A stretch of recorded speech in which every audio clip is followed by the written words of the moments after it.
So Samsung didn't really announce anything crazy. That's not necessarily a bad thing though. Let's talk.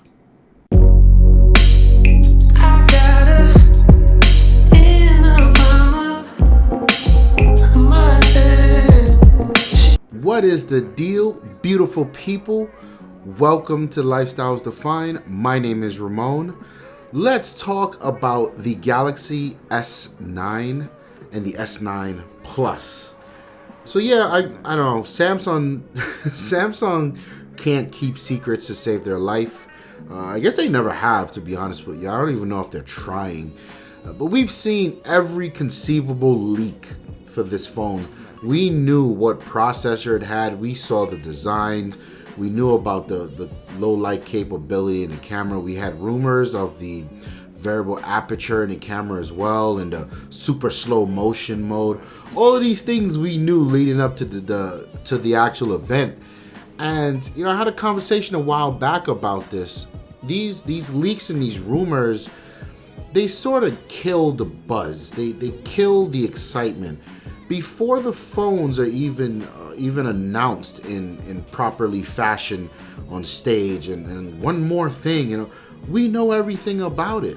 So we get, you know, we get these rumors months ahead of time, and we sit on them before we even get the devices. So by the time you get the announcement for the phone, right, and then you wait like another month to get the phone, it feels like there's nothing really exciting here. Like you've heard it all or had it all before, when in fact that's not true. But maybe that's just me. You guys leave a comment below. Let me know if you feel the same way about the rumors. But given what we do here, it's very difficult to avoid rumors because you got to sort of stay in the know. And a lot of you guys do a good job of pinging me and say, hey, yo, did you see this? Did you read this? In fact, shout out to all you guys who hit us up in the inbox because I was traveling and I almost forgot about the Samsung event. So because of you guys, I was able to get it in a timely fashion. But enough of that. Let's talk about the Galaxy S9. What we have here is, I would say it's a meh, or I wouldn't call it lackluster. It's just a meh. It's just nothing full of surprises. There's no really revolutionary edge-to-edge type of thing or curved. Like we've seen it all. This is a very, it's a 1 foot forward kind of thing, right? No huge strides. But I think this is what Samsung needed. If you look back to the days of from like the Galaxy, the 3 to the 4 to the 5, you know, they would make these jarring changes with these crazy features, and it seemed like every Galaxy that was released had like 100 more features than the one before it. And within like a month or two of owning, you just never used all of these features. So I think Samsung has been tastefully scaling back what they offer and making the right changes in the right places. So here, I mean, I have a few notes, but to just give you a once over, this is essentially the same exact phone as, well, the same exact design we had with the Galaxy S8. The only thing that changes is one of my bigger complaints from the S8, which is the fingerprint reader is now on the bottom or kind of toward the middle of the phone where it should be. So I'm happy that they listened to that feedback and they sort of arranged it. And then it's got the dual camera cluster on the back. So the camera plus fingerprint cluster looks a little different, and I would say it's a lot more functional. But design-wise, it looks exactly the same. Maybe a tiny fraction smaller of a bezel on the bottom. And it's hard to tell from the videos because I haven't got my hands on it yet.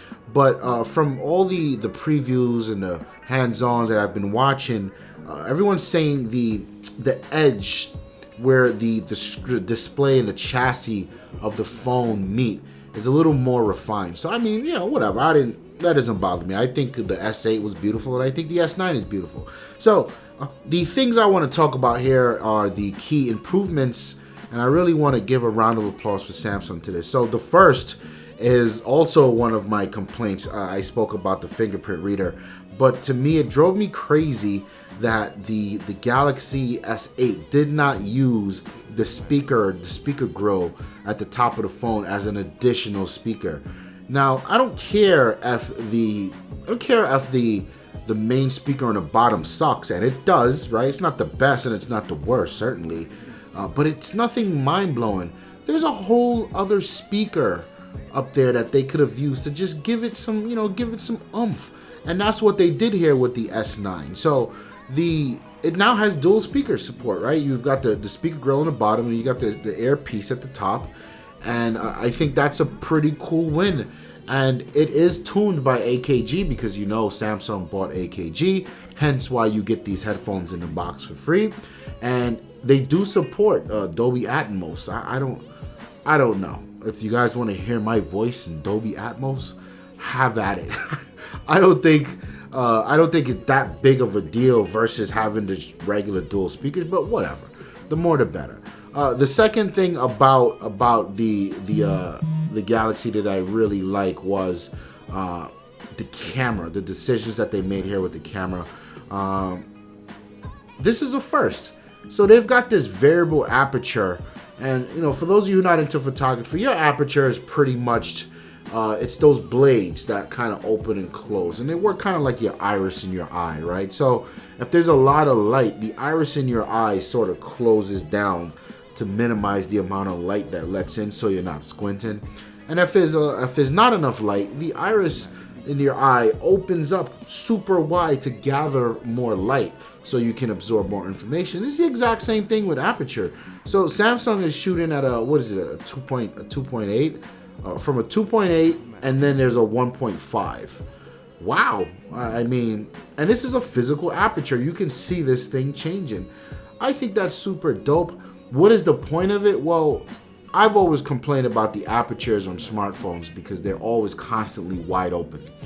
And you would never really shoot, if you're into photography, you would never really shoot your camera wide open all the time. It depends on very specific things.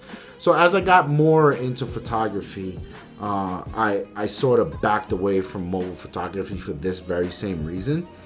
And it's not something that you'll notice, but when pixel peeping and really being a perfectionist of your own work, you do notice the difference, and I did.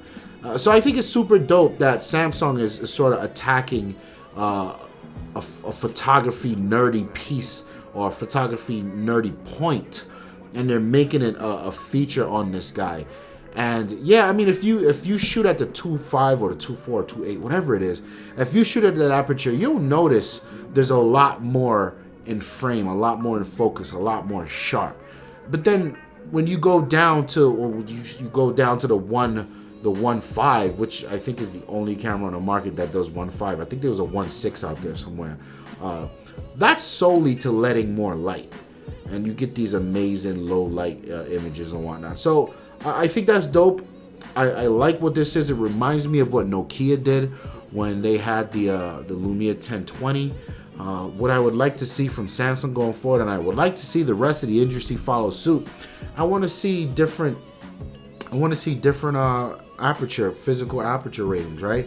So I would want to see a f8. I would want to see a 5.6, then a 2.5, then a 1. So I think we're on a good path to where we need to be, to the ultimate conversation about cell phone photography overtaking regular photography. This is a huge step. Kudos to Samsung for that.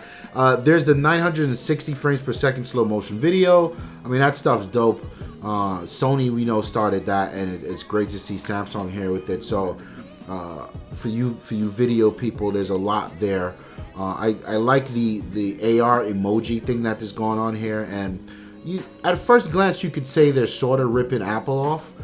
But this thing actually creates like a likeness emoji of yourself, and you can actually move it all around and do all of this crazy. So I think it's cool. Why not? Interestingly enough, I wonder if that feature will make it over to the Galaxy S8, because there's nothing hardware-wise in the S9 that I think the S8 can do. I don't know.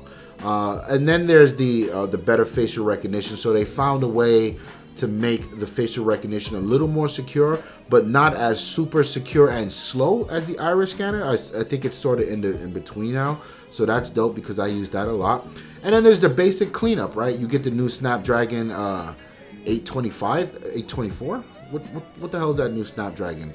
You know what I'm talking about. And I think it's the 824. I've always been I don't know. The battery size of this phone remains the same, and I'm very happy with the battery life on my S8. Sorry, I'm just looking up this. I'm trying to get the correct specs for this Snapdragon. I'm very happy with the battery life on the Snapdragon 845. I'm very happy with the battery life on my S8. And to this day, it still lasts me an entire day of heavy use. So for me, you know, I was having that question, should I upgrade?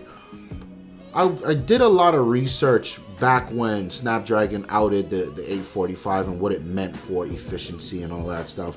And I think coupled with the fact that Samsung kept the same battery in the S9 and the S9 Plus, with the new 845 features and power efficiency that we should get here, I think we can look forward to even better battery life. And that's super dope, right? I think I might upgrade just because of that. And then you look at the RAM, the regular S9 has 4 gigs of RAM, and the S9 Plus now comes up to 6 gigs of RAM. Now, I'm not sure how I felt about this because I gave a kudos to Samsung for keeping the S8 and the S8 Plus literally the same phone, just in a different size offering. Now there's a clear difference between the S9 and the S9 Plus, which I can't help but think about the Note. What's gonna be the differentiating factor between the S9 Plus and the Note 9? I don't know. But all in all, I think it was a very boring release for Samsung, but I think it needed to be a boring release. These guys need to settle in and really hone in the process and start chipping away at things that sort of make sense now, like, I don't know, providing updates to older hardware. This is, again, one of my frustrations with Samsung. Here I am talking about the new S9, and my S8 still hasn't had the latest version of Android, not even 8.0.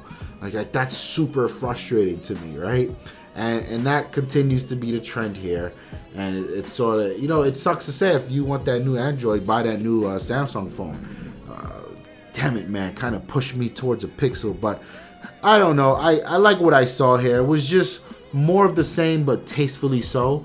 I'm happy that there were no crazy gimmicks. I guess you could say the AR-emoji is a gimmick, but whatever, it's cool. You know, Apple's doing it. People love it, so here it is now. Let me know what you guys think about the S9 and the S9 Plus. Are you thinking about upgrading? What phone are you upgrading from? Holla at your boy. My name is Ramon, and I'm out of here. Peace. Well, I guess, and the reason we started Lifestyles Defined is because if we weren't on camera arguing about these things, the technologies, the phones, the iPhones, the Androids, the cameras, the games, we'd be on the phone arguing about it. We'd be in each other's houses arguing about it. So why not just put it in front of a camera for everyone to enjoy it the way we do? That's what Lifestyles Defined is all about. We just